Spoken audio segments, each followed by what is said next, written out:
اعوذ باللہ من الشیطان الرجیم بسم اللہ الرحمن الرحیم الحمد للہ والصلاة علی آلہ اما بعد۔ مومنین کرام، امامین صادقین علیہم الصلاۃ والسلام کے ایک خوبصورت فرمان کے ساتھ حاضر خدمت ہیں۔ ان دونوں ہستیوں نے ارشاد فرمایا، حرام علی روح ان تفارق جسدہا حتی تر الخمسہ۔ فرمایا کسی بھی انسان کی روح پر حرام ہے کہ وہ اس کے بدن کو چھوڑے جب تک کہ 5 تن پاک کی زیارت نہ کر لے۔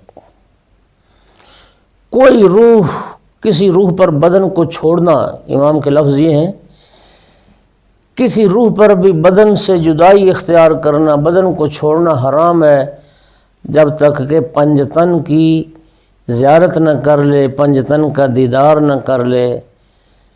کن ہستیوں کا دیدار کرے گا ہر انسان؟ محمدن وعلیًا وفاطمۃ وحسنا وحسینا۔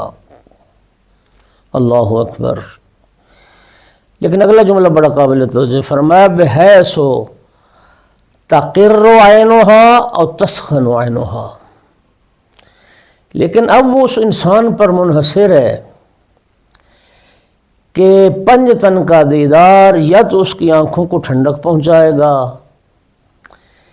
5 تن کا دیدار اس کے لیے فائدہ مند ثابت ہوگا، اس کی آخری وقت میں تسکین کا باعث بنے گا، اس کی نجات کا سبب بنے گا، یا 5 تن کا جو دیدار ہے وہ اس کی آنکھوں کو روشن نہیں کرے گا، اس کی آنکھوں کو تاریک کر دے گا، اس کو غم زدہ کر دے گا، اس کو پریشان کر دے گا۔